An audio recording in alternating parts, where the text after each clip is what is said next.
ప్రేక్షకులకు విజ్ఞప్తి. ఈ కార్యక్రమంలోని ప్రతి అంశం విషయ పరిజ్ఞానం కోసమే, ఎవరిని ఉద్దేశించినవి కావు. ఇందులో సూచనలు, సలహాలు కేవలం పాల్గొన్న వారి వ్యక్తిగత అభిప్రాయాలు మాత్రమే. ప్రేక్షకులు విజ్ఞతతో గ్రహించి వారి సూచనలు పాటించడమా లేదా అన్నది మీ వ్యక్తిగత నిర్ణయం. ఇందులో ఏ విధమైనటువంటి వ్యక్తిగత ఫలితాలకు గాని, వ్యక్తిగత లావాదేవీలకు గాని ఛానల్ యాజమాన్యానికి, సిబ్బందికి ఏ విధమైన సంబంధము, బాధ్యత లేదు. ప్రేక్షకులు గమనించగలరు. ధన్యవాదములు. నమస్తే శంకరి మేడం. నమస్తే. మేడం, ప్రస్తుత జనరేషన్ మనం తీసుకున్నట్టయితే ఏ వయసుకు తగ్గట్టు ఆ వయసు వాళ్ళకి టెన్షన్స్, దానివల్ల స్ట్రెస్ ఎక్కువగా, దీంతో ఎక్కువ బాధపడుతున్నారంటే చిన్న చిన్న విషయాలు కూడా ఎక్కువ ఆలోచించడం, దానివల్ల హెల్త్ ఇష్యూస్ రావడము, చదువుకునే వాళ్ళకి వాళ్ళకి తగ్గట్టు టెన్షన్స్, జాబర్స్కి వాళ్ళకి తగ్గ టెన్షన్స్, పేరెంట్స్కి వాళ్ళకున్న టెన్షన్స్ వాళ్ళకి. సో దీని నుంచి బయటపడాలంటే అసలు ఏ విధంగా అంటారు? అసలు అంత స్ట్రెస్ తీసుకోవడం ఒక మనిషికి అవసరం అంటారా? అసలు ఈ స్ట్రెస్ అనేది ఎందుకు వస్తుంది అని ఆలోచించారు. ప్రతి ఒక్కరి నోట్లో నుంచి కూడా ఏంటంటే మాకు చాలా స్ట్రెస్ ఉంది, ఆఫీస్కి వెళ్తే స్ట్రెస్ ఉంది, స్కూల్కి వెళ్తే స్ట్రెస్ ఉంది, ఎక్కడ ఏ జాబ్కి వెళ్ళినా కానీ ఫస్ట్ చెప్పేది ఏంటి, ఇలా అయిపోయారేంటి, స్ట్రెస్ చాలా మాకు. అంటే ఎందుకు అంత స్ట్రెస్ పడుతున్నారు అంటే అది మీ ప్రవర్తన వల్ల మాత్రమే వస్తుంది. స్ట్రెస్ అనేది మనం ఎవరి దగ్గర నుంచి తెచ్చుకోవట్లేదు, మనకు మనం క్రియేట్ చేసుకుంటున్నాం అది. సో ఇలాంటి స్ట్రెస్సెస్ని మనం ఓవర్కమ్ అవ్వాలి తప్ప వేరే వాళ్ళ వల్ల మనం ఓవర్కమ్ అయ్యేవి కాదు. సో ఇలాంటి స్ట్రెస్ని మనం ఓవర్కమ్ అవ్వడానికి కొన్ని చిన్న చిన్న చిట్కాలు చెప్తాను చూడండి. ఏంటంటే ఫస్ట్ మొహమాటాన్ని వదిలేసేయండి.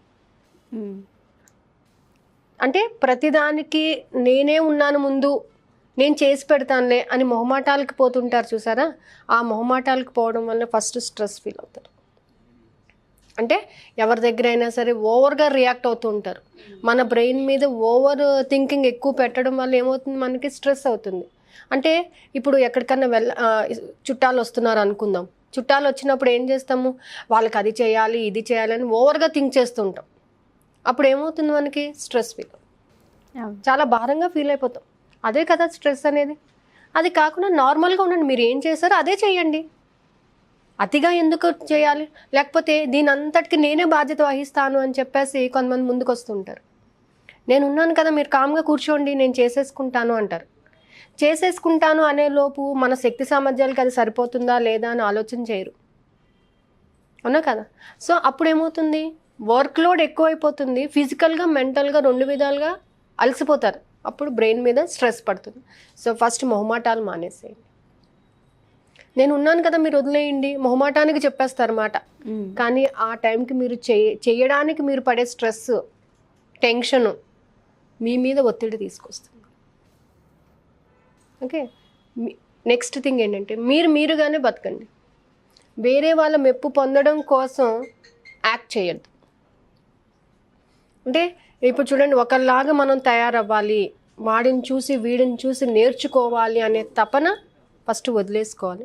నీ క్యారెక్టర్ నీలాగానే ఉండాలి. అప్పుడే మనం స్ట్రెస్ నుంచి బయటపడగలం. అనవసరపు మాటలు ఇవ్వడం,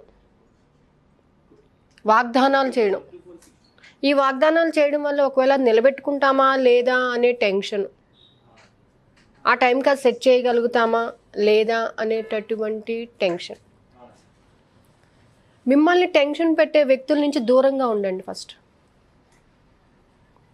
మిమ్మల్ని టెన్షన్ పెట్టే వ్యక్తులు కొంతమంది ఉంటారు, అంటే మిమ్మల్ని ప్రేరేపిస్తూ ఉంటారు అన్నమాట. అంటే మిమ్మల్ని ఏదో విధంగా అంటూ ఉంటే మీరు ఆ పని చేయడానికి పూనుకుంటారు అనేటటువంటి వ్యక్తులు ఉంటారు. ప్రతి ఇంట్లోనే ఉంటారు, ప్రతి సొసైటీలోనే ఉంటారు. అంటే మిమ్మల్ని కొంచెం మెప్పించారనుకోండి, నీ పని నేను చేసి పెడతానులే అంటారు. ఒకసారి రెండుసార్లు ఓకే, ఎవ్రీ టైం అది మిమ్మల్ని స్ట్రెస్కి గురి చేస్తుంది కదా. ఆ విషయాన్ని గమనించుకొని మీకు స్ట్రెస్ ఇచ్చే వ్యక్తుల నుంచి మీరు దూరంగా ఉండడం నేర్చుకోండి. వాళ్ళు వస్తున్నారా, మీరు దూరం వెళ్ళండి, నష్టమేం లేదు. లేదా మొహమాటం లేకుండా చెప్పండి, నా వల్ల కాదండి, నేను చేయలేనండి. ఫస్టే చెప్పేసామనుకోండి, ఒక మాట అంటారు అయిపోతుంది. లాస్ట్ వరకు మీరు ఆ పని చేయలేదనుకోండి, మీరు మాట ఇచ్చారు కదా ఎందుకు చేయలేదు అని మళ్ళీ తిరిగి మనల్ని క్వశ్చన్ చేస్తారు. అది మళ్ళీ ఇంకో స్ట్రెస్ స్టార్ట్ అవుతుంది మనకి. అయ్యో మనం మాట ఇచ్చాం చేయలేదు, వీళ్ళు ఎలా అన్నారు, ఇవన్నీ అనవసరం. సో ఫస్ట్ మొహమాటాలకు వెళ్ళొద్దు, నువ్వుగానే బతుకు. నిన్ను స్ట్రెస్ ఇచ్చే వాళ్ళకి దూరంగా ఉండు. టైంకి నీ టైం ఏదో నువ్వు మెయింటైన్ చేయి. వేరే వాళ్ళ కోసం నీ టైంని సెట్ చేసుకోవద్దు. ఇప్పుడు నీ షెడ్యూల్ని వేరే వాళ్ళ కోసం నువ్వు డిస్టర్బ్ చేయొద్దు. ఎప్పుడైతే డిస్టర్బ్ చేస్తావో నీ టైం షెడ్యూల్ మొత్తం మారిపోతుంది. అవునా కదా?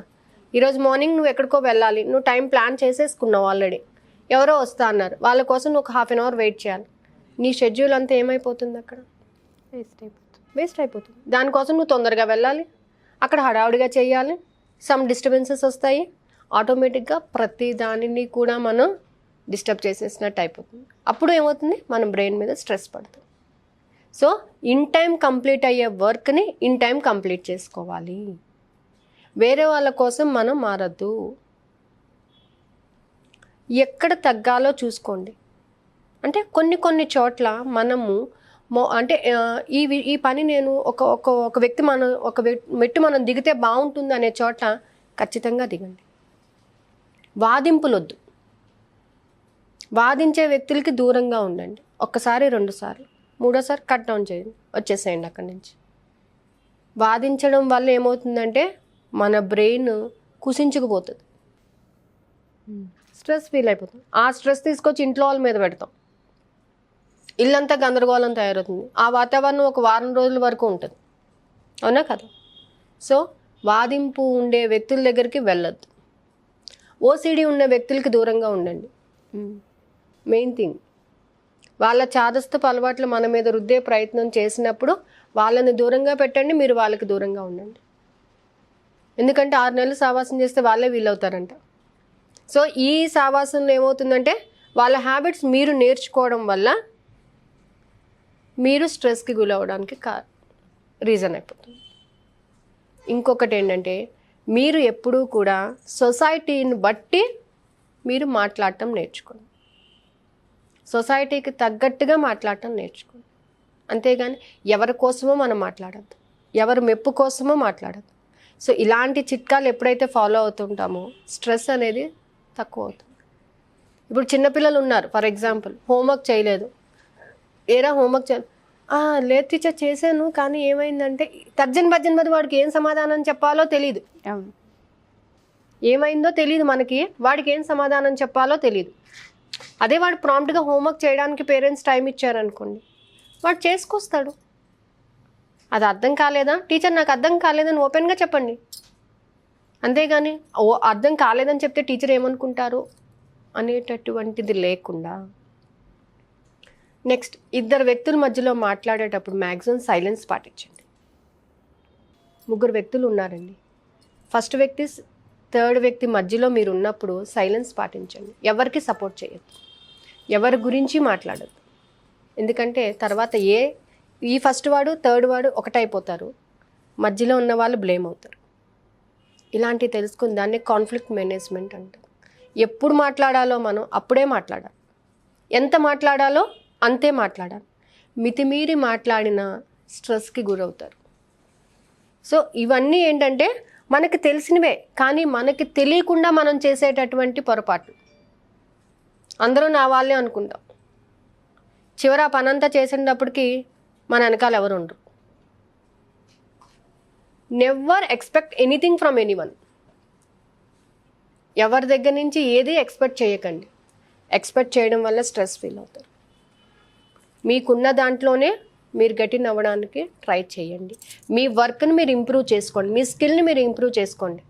ఎప్పుడైతే వేరే వాళ్ళ దగ్గర నుంచి ఏదైనా ఎక్స్పెక్ట్ చేస్తారో అది జరగనప్పుడు మీరు స్ట్రెస్ ఫీల్ అవుతారు.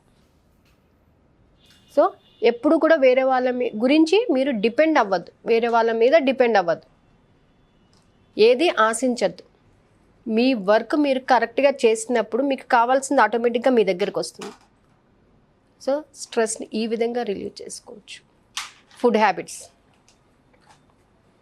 హ్యాబిట్స్ వల్ల కూడా స్ట్రెస్ పెరుగుతుంది. జంక్ ఫుడ్స్, ఇంట్లో టైం లేక బయట తినడం, ప్రాపర్ టైం టేబుల్ షెడ్యూల్ చేసుకోలేక బయట తినడం వల్ల మనకి స్ట్రెస్ కూడా ఫీల్ అవుతుంది.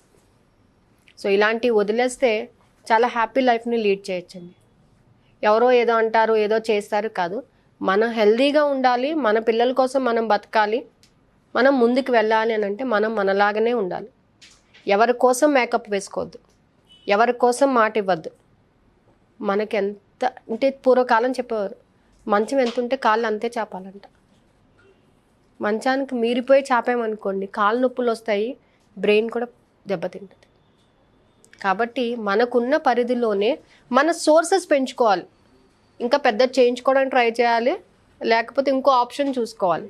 అంతేగాని వేరే వాళ్ళ మీద డిపెండ్ అవ్వడం, వేరే వాళ్ళకి మాటలు ఇవ్వడం, వేరే వాళ్ళ గురించి ఆలోచించడం చేస్తే మాత్రం ఖచ్చితంగా స్ట్రెస్ అనేది మనిషి ఒత్తిడి చాలా పడుతుంది. వీళ్ళ కోసం నేను ఇది చేయాలి, వాళ్ళ కోసం ఇది చేయాలి అనే దానిని తీసేయండి. నీ కోసం నువ్వేం చేయాలి, నువ్వు నీలా ఉండడానికి, నువ్వు హ్యాపీగా ఉండడానికి నువ్వు ఎలా ఉండాలి అనేది ఒక్కటి నియమం పెట్టుకోండి. ఖచ్చితంగా హ్యాపీగా బతుకుతారు. కొన్ని విషయాలు విననట్టుగా వదిలేసేయండి. ఆ విషయాలు మళ్ళీ ఇంటికి వచ్చి చర్చించుకోవడాలు, వాటిని బ్రెయిన్లో పెట్టుకోవడాలు, తదేకంగా దాన్ని రిపీట్ చేసుకోవడాలు, దానివల్ల మీ బాడీలో ఉన్న గ్లూకోజ్ లెవెల్స్ తక్కువైపోతాయి. ఆఫీస్ వర్కే, ఇంటి వరకే. సో ఎప్పుడైతే అలా చేస్తారో ఈ స్ట్రెస్ నుంచి మనం బయటపడటానికి చాలా ఆస్కారం ఉంటుంది. Thank you ma'am. చాలామందికి ఇప్పుడున్న జనరేషన్లో ఈ సిచ్యువేషన్స్లో ఎక్కువ మంది దీన్నే ఫేస్ చేస్తున్నారు, ఈ ప్రాబ్లమ్ని. సో ఈ ఎపిసోడ్ చూసిన తర్వాత మేబీ కొంత క్లారిటీ అయితే వాళ్ళకి వస్తుంది. ప్రతి ఒక్కరు ఏంటంటే ఏమైంది అబ్బా ఎంత స్ట్రెస్, ఆఫీస్లో ఎంత స్ట్రెస్ అంటే నువ్వు వర్క్ ఇన్ టైం చేసి ఉండకపోవచ్చు, లేదంటే దాని గురించి నీకు క్లారిటీ ఉండలేకపోవచ్చు. మెయిన్ అది అన్నీ నాదే అని చెప్పేసి ఆఫీస్లో బాస్ దగ్గర మెప్పు పొందడం కోసం ఓవర్గా రియాక్ట్ అవుతూ ఉంటాం అక్కడ. అది కూడా ఒక అందుకు కారణమే కదా. సో వాడి మెప్పు పొందడం కోసం మనం ఇక్కడ వర్క్ ఎక్కువ చేయాల్సి వస్తుంది. కానీ నీ వర్క్ నువ్వు ఎంత చేసి దాంట్లో మార్కు సంపాదించగలవు అనేది చూపిస్తే నీ టాలెంట్ బయట పెట్టుకోవాలి. కానీ నువ్వు వర్క్ ఎక్కువ చేసేసే, నువ్వు ఇది చేసేసే, నువ్వు నలుగురిలో నన్ను గుడ్ అనాలి అంటే తర్వాత బాధపడేది నువ్వే. హైక్ మాట దేవుడు ఎరుగు, కానీ హెల్త్ పరంగా మాత్రం బాధపడతారు. Thank you ma'am. Thank you so much. So చూసారు కదా, ఎవరైనా సరే మనీకి సంబంధించిన అఫర్మేషన్స్ గురించి కానివ్వండి, దాంతోపాటు కొన్ని విషయాలపైన అంటే స్ట్రెస్ పైన కానివ్వండి, లేకపోతే మన మైండ్ సెట్ విధానం పైన కానివ్వండి, వీటన్నిటి గురించి మేడంతో కన్సల్ట్ అవ్వాలి అనుకున్నా, క్లాస్ కావాలి అనుకున్నా, కింద స్క్రోల్ అవుతున్న కాంటాక్ట్ చేసి ఎన్రోల్ చేసుకోవచ్చు. Thank you.